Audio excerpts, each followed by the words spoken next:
They tell you that knowledge is power, but they don't tell you that some knowledge is weight, a crucible you didn't ask to stand in.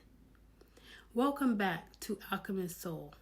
I am your host, the Alchemist, and today we're going to talk about the day the mirror shattered.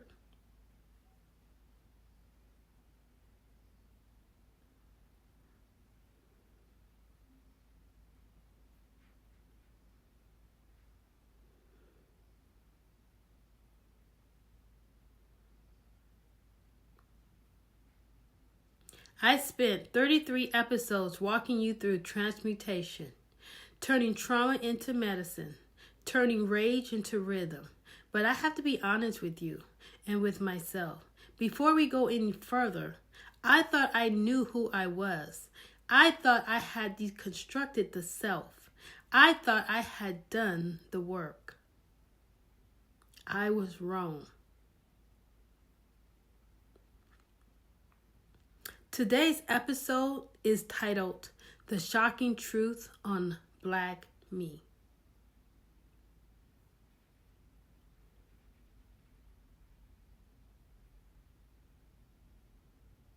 Let's rewind. For most of my life, I operated under a Pacific architecture. The Black Me was a fortress, built brick by brick from the blueprints handed down by my father, by the media, by the concrete of the city. The Black Me was strong. The Black Me was resilient. The Black Me was loud enough to be heard in rooms that tried to silence him. But resilience is just surviving. It is not thriving. I was so busy performing the identity that was expected of me. The militant poet, the stoic provider, the hyper-aware intellectual, that I didn't realize I was wearing a mask made of concrete. I thought it was my face.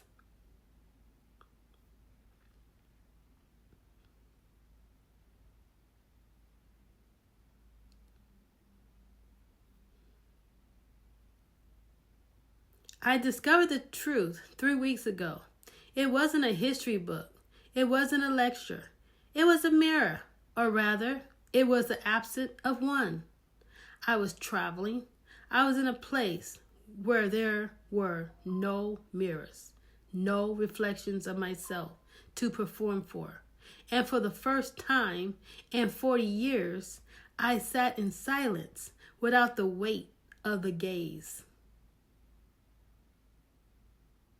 You know what I mean by the gaze, don't you?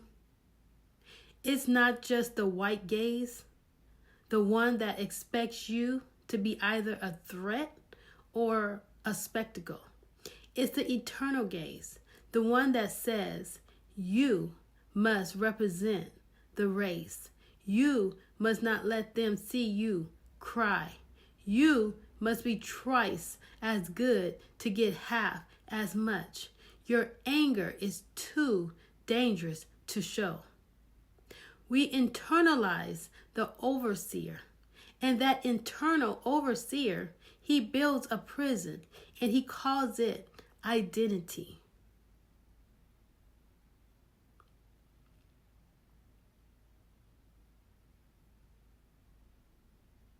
The shocking truth I discovered, the one that made me stop this podcast for 2 weeks to recalibrate, is that Black Me doesn't exist.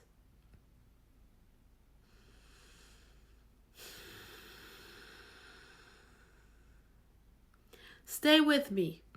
I am not denying my skin. I'm not denying my heritage. I'm not denying the ancestors, the struggle, or the culture that raised me from the mud and made me a queen. Don't get it twisted. What I'm saying is that the identity of Black Me, the persona, is a reaction. It is a trauma response that has been romanticized.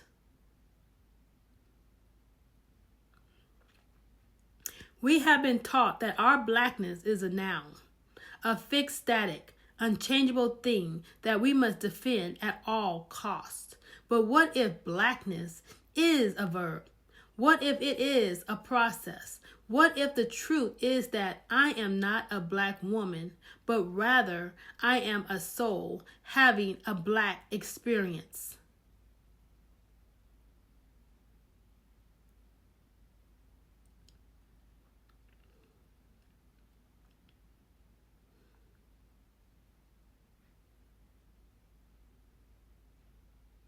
I looked in that mirror, finally, when I got home, and I didn't see the militant. I didn't see the survivor. I didn't see the stereotype or the archetype.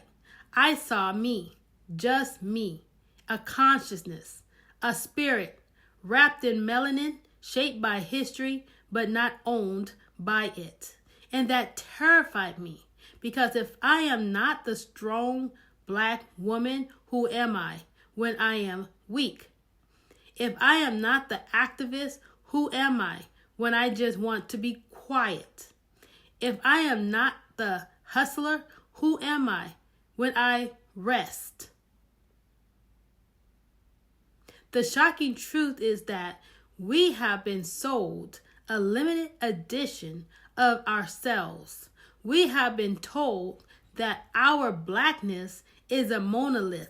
And if you step outside of that monolith, if you like rock music instead of rap, if you're an introvert, if you don't vote the way you're supposed to, if you dare to heal and walk away from the toxicity of the community, you are accused of abandoning the race. But I realize you cannot abandon a race. You can only abandon a role.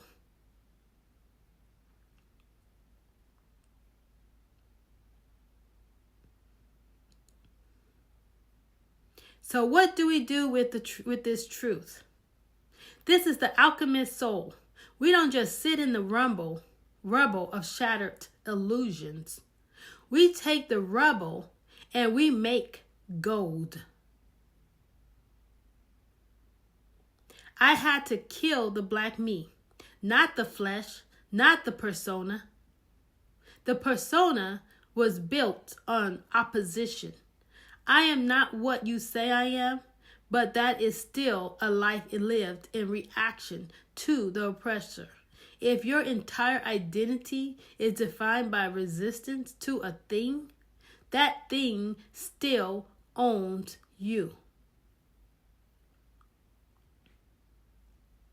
The transmutation happens when you move from resistance to presence. Now, I'm not trying to be the best black woman. I'm trying to be the truest me. That means I am allowed to be soft. I am allowed to be afraid. I am allowed to not have the answers. I am allowed to forgive myself for the rage I carried that was never actually mine to begin with. It was inherited from the fire.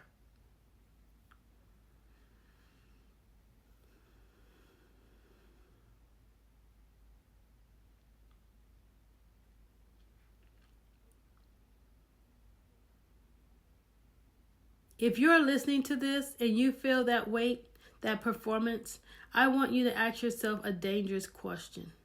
Who are you when no one is watching? Not when society is watching. Not when your family is watching.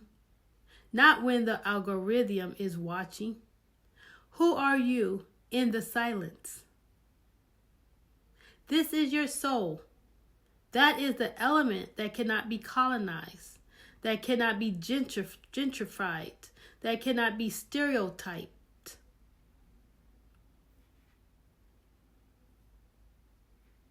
We have to separate the experience from the identity. The experience of blackness in this world is real. The trauma is real. The joy is real. But the identity is a box. And we are not boxes. We are the infinite.